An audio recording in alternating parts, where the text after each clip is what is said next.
Alors, chers amis, bonjour à tous et à toutes. Nous allons commencer donc, sans plus attendre, notre shiur de Tazria Metzora et bien entendu le cours qui va concerner notre Rosh Chodesh IA.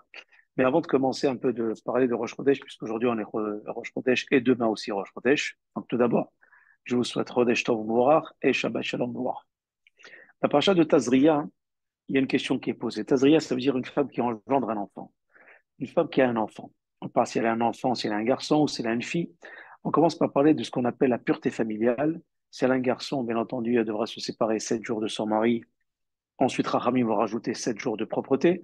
Et si c'est une fille, elle va se séparer de son mari 14 jours, plus les 7 jours de propreté qui viendront après, mais on ne va pas entrer dans les détails de la pureté familiale. Mais ce qui est extraordinaire ici, c'est la question qui est posée dès le départ. Dès le départ de notre paracha, il y a une question fondamentale qui est posée. Lama nismecha parashat Shemini de parashat Tazria.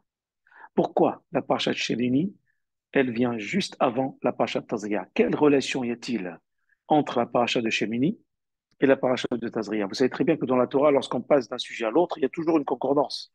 Il y a toujours une relation qui est faite. Et cette relation-là, elle est expliquée, elle a un sens. Et là, lorsqu'on regarde la fin de la parashat Shemini, on voit que la fin de Parashat Shemini nous parle de quoi? Elle nous parle simplement de la cacheroute, des insectes qu'on n'a pas le droit de manger, des reptiles, des rampants, tout ce genre d'animaux ou de rampants ou de bêtes qu'on n'a pas le droit de manger, que ce soit les animaux, ce qui est poisson, ce qui est animaux, ce qui est volaille, etc. Tout ce qui est cacheroute.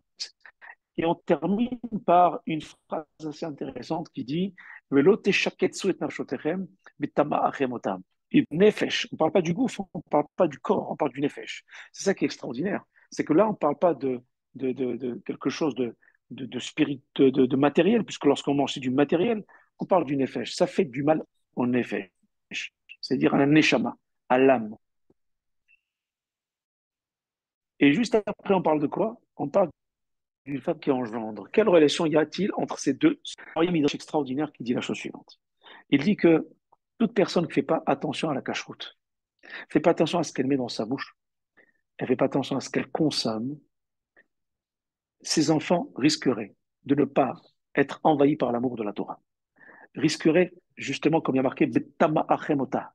Betama Achem, ici, ce n'est pas le langage, ce qu'on appelle de l'impureté, c'est un langage qui veut dire timtum en hébreu moderne. Ça veut dire quoi, timtum? Timtum, ça veut dire quelqu'un qui devient bête, quelqu'un qui est fermé à la connaissance. C'est quelqu'un qui ne peut pas comprendre malgré sa volonté de vouloir apprendre.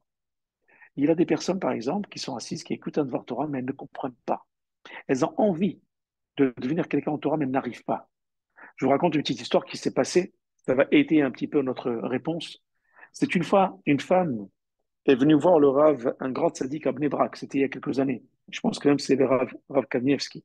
C'est Rav Tzaddik Balacha. Et elle dit à son arabe, ça dit qu'adore, elle lui dit, je comprends pas mon fils. En ce moment, à l'Aïshiva, où il est, le Rav n'est pas très content de lui. Il a toujours été brillant. Et là, le Rav n'est pas très content de lui. Il n'étudie pas comme il faut. Il est déconcentré.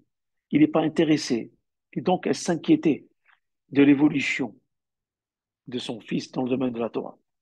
Et voilà qu'elle arrive chez le Rav, elle lui dit, voilà, je ne comprends pas. Est-ce que vous pouvez m'aider à faire une bracha à cet enfant?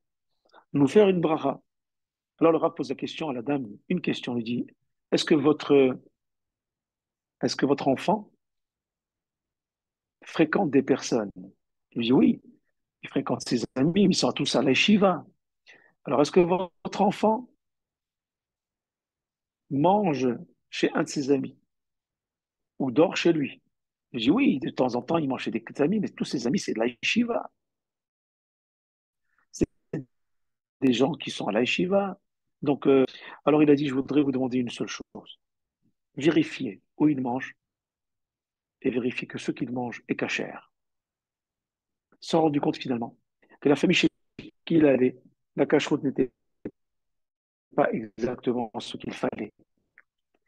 Elle n'était pas aussi exigeante que celle qu'il avait été, dans laquelle il a été élevé et éduqué chez ses parents. Donc à ce moment-là, il lui dit, vous savez, c'est à cause de cela, justement, que votre enfant n'arrive pas à mesurer la grandeur de la Torah. C'est à cause de cela qu'il n'arrive pas à capter l'étude de la Torah. C'est à cause de cela qu'ils n'arrivent pas à avoir envie d'étudier la Torah. Ça veut dire que finalement, lorsqu'on dit que le matériel et le spirituel, chacun à sa place, c'est une grosse erreur, une hérésie que dans la Torah que de dire cela. Tout cela est mélangé et tout cela a une connexion totale et directe. Ça veut dire que le Rav, il dit à cette femme, demandez à cet enfant de faire très attention à ce qu'il mange, de ne pas fréquenter les personnes, de ne pas fréquenter. Pourquoi? Parce que betama achemotam, parce qu'il va devenir metumtam. C'est-à-dire que sa Torah ne va pas être, il va pas être réceptif à la Torah. Son cœur va se fermer à la Torah. Et si son cœur se ferme à la Torah, c'est parce que justement, il mange des choses qui ne sont pas dans la stricte légalité de la Torah. Parce que la nourriture, elle a une incidence sur un neshama. La nourriture, lorsqu'elle est bien cadrée, réfléchie et cachère, alors à ce moment-là, une neshama, elle s'épanouit, elle reçoit la Torah. Vous avez beaucoup de personnes comme ça qui, lorsque vous leur dites, viens étudier la Torah, ils vous disent, non, c'est pas la peine, on verra plus tard, j'ai pas envie. Ce n'est pas eux qui n'ont pas envie.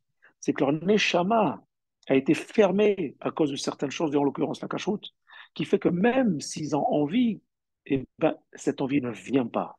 Ils n'ont pas cette chance d'avoir cette envie d'aller étudier. C'est une chance de pouvoir aimer étudier. C'est une chose d'aimer aller écouter des paroles de Torah et de s'intéresser à la Torah.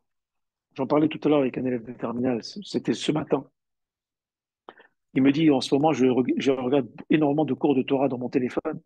Et il m'a raconté toutes les halachot et les Dvar Torah qu'il avait entendus. Et j'ai remarqué cet enfant qu'il avait beaucoup de connaissances grâce à ses heures et ses heures d'écoute de Torah. Et il m'explique et me dit pourquoi. Ben parce que justement, il fait attention à où il va, ce qu'il regarde. Il m'a raconté que dans sa famille, il y a des tzadikim. Il fait ben, ça, zerutavot, la cacheroute, ce que tu fais, ton comportement. Ben, tout cela a une incidence sur Stan Neshama et ça l'ouvre, ça l'épanouit et ça lui donne envie, ça la rend amoureuse de la Torah.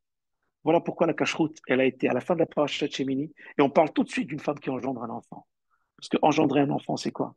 C'est que cet enfant, si on veut l'élever dans la Torah, il faut que nous-mêmes, on fasse très attention à ce que l'on consomme. Voilà pourquoi, ça c'est la première chose. On doit faire très attention à ce que l'on porte, ce qu'on rentre dans sa bouche. Maintenant, parlons un petit peu de ce qui sort de notre bouche. Ce qui sort de notre bouche, chers amis, ce qui sort de notre bouche, c'est quelque chose de, des fois, terrible. Pourquoi? Parce que justement, on part dans la paracha de cette semaine. On dit quoi?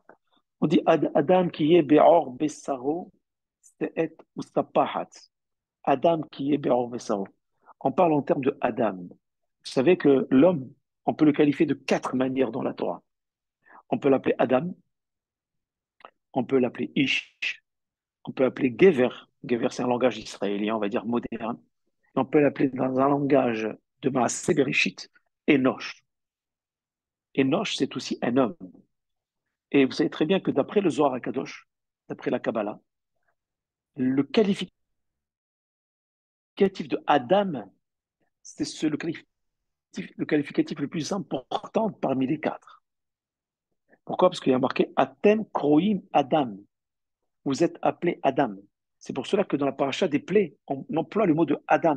Pourquoi? Parce que justement, nos sages expliquent que les négarim, les plaies arrivent la, sur le Lashon Hara, malheureusement, à cause du Lashon Hara.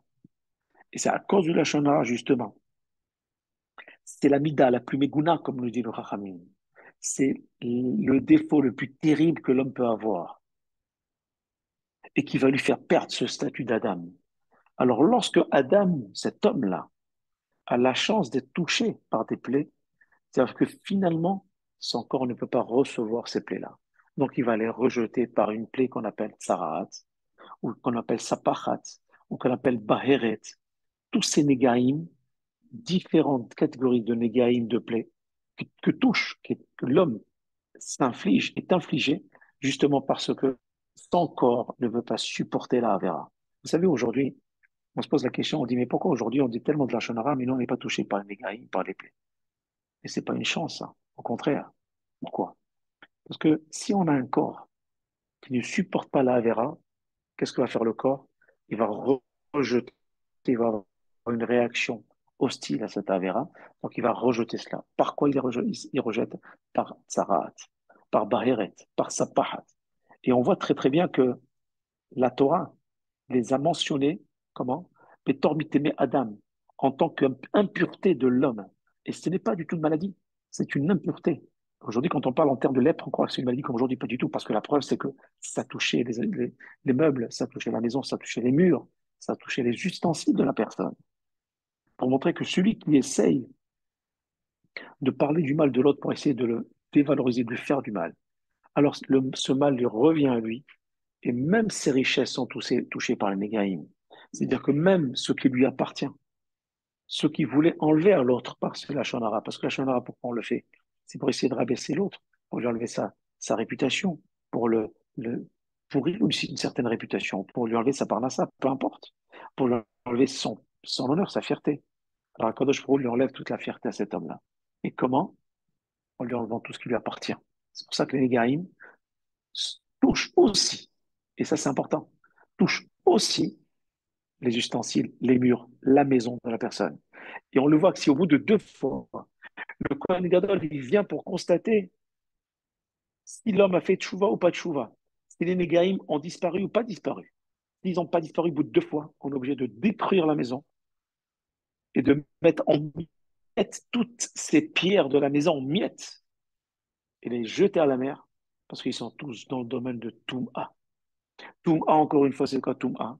Ça veut dire du mot le Tumtum. Timtum, c'est quelqu'un qui repousse la Torah parce qu'il ne réalise pas la valeur de la Torah, parce que sa neshama est fermée, parce qu'elle est obstruée, parce qu'elle est nécrosée à cause de son comportement, à cause de ce qui rentre dans sa bouche et à cause de ce qui sort de sa bouche. C'est pour ça que la Torah nous parle en termes de Vehaya dans la paracha de cette semaine. Vehaya beor besaro lenegatsarat. Et voilà, Vaillant, c'est très bien. Si la peau de l'homme, elle est remplie de lèpre, on parle en termes de joie. Mais comment ça se fait, on parle en termes de joie? Vehaya, c'est la chante Simcha. Et Vaïhi, c'est la chante Sarah. Vehaya, c'est un langage de joie. Vaïhi, c'est un langage de malheur, de souffrance. Pourquoi on n'a pas dit Vaïhi? On dit Vehaya. Où se trouve la joie lorsqu'on reçoit la lèpre? La joie, c'est qu'on peut faire teshuva parce qu'on a la lèpre qui sort de notre peau. C'est parce qu'on a une réaction à cette avéra. Aujourd'hui, on a beau dire de la shonara, on n'a aucune réaction à notre avéra. Pourquoi? Parce qu'on baigne dans les avérotes, parce qu'on est dedans, parce qu'on est tellement noyé dans l'avérote que le corps est devenu anesthésié. Il ne peut plus répondre à cela. Voilà pourquoi, Veaya la chance Sibra. Si tu as la chance que lorsque tu fais du Shonara, il y a une réaction dans ton corps qui sort, c'est-à-dire que tu le vomis, c'est-à-dire que ton corps, il ne le supporte pas, il montre qu'il n'est pas content. L'Anishama, elle le montre, c'est-à-dire que véritablement, toi, tu as la chance de pouvoir faire tchouva, d'aller être en quarantaine pendant une semaine et d'aller voir le Kohen Gadol qui va constater si tu es pur ou tu n'es pas pur, afin qu'une fois que tu es pur, il t'amène, tu viens faire mikvé, tu amènes un korban et tu peux réintégrer ton domicile. C'est pour cela qu'il y a marqué Vizgir et Tanega Shivat Yamim. Il il enfermera. Il enfermera pas l'homme Shivat Yamim. Il enfermera la plaie Shivat Yamim. Vous avez remarqué que la Torah, elle est très précise. Il y a marqué Vizgir et Tanega. Il n'y a pas marqué Vizgir et Adam. Il n'y a pas marqué il enfermera l'homme. Il y a marqué il enfermera le Nega Shivat Yamim. Ça veut dire quoi? Shivat Yamim, ça veut dire pourquoi 7 jours? Parce qu'il doit passer un Shabbat en quarantaine. Pourquoi? Parce que, étant donné que le Shabbat, tu as la force, tu as la force incommensurable et spirituelle de pouvoir transformer le néga en oneg. Si vous prenez les mots de néga, c'est quoi les lettres? C'est nun, gimel et raïn. Si vous inversez ces verbes, ces mots, ça nous donne oneg. Oneg, ça veut dire jubilation. Oneg Shabbat. Oneg Shabbat, c'est jubile le Shabbat. C'est-à-dire, qu'est-ce qui vient qui a la force de pouvoir inverser la tendance au point de passer de néga à oneg, c'est le Shabbat. C'est-à-dire que si on arrive à s'investir dans le Shabbat, si on arrive à s'investir véritablement dans la kedusha du Shabbat, mais celle-ci, elle resterait toute la semaine. Alors le néga, là, qu'on a enfermé, une fois qu'il a passé le Shabbat et qu'on a bien réfléchi sur soi-même, on peut le transformer en oneg. La force est un néga le oneg vitrapé. Et à ce moment-là, il guérira. Mais, imlo afach nega et eno.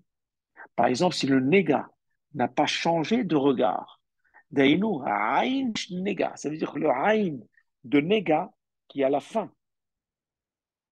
n'est pas venu au début du mot. Il n'est pas transformé en oneg. Ça veut dire qu'il a pas compris, il n'a pas fait de chouva. Si tu n'arrives pas à inverser complètement ta nature, c'est ça qui est extraordinaire d'après le Rav Margaliot. Il nous dit, regardez, c'est simple. Je répète, c'est très intéressant. Nega, c'est Nun, Gimel, Aïn. Qu'est-ce qui vient à la fin? C'est le Aïn. Le Aïn, c'est quoi?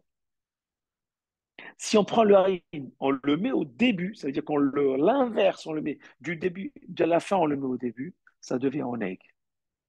Pourquoi? Parce qu'on a réussi aussi, nous aussi, à inverser complètement notre comportement. Tout ce qui était utile, on l'a mis à la fin. Tout ce qui est prioritaire, on l'a mis au départ, au début de notre vie, de notre façon de voir les choses. Le regard, c'est inversé.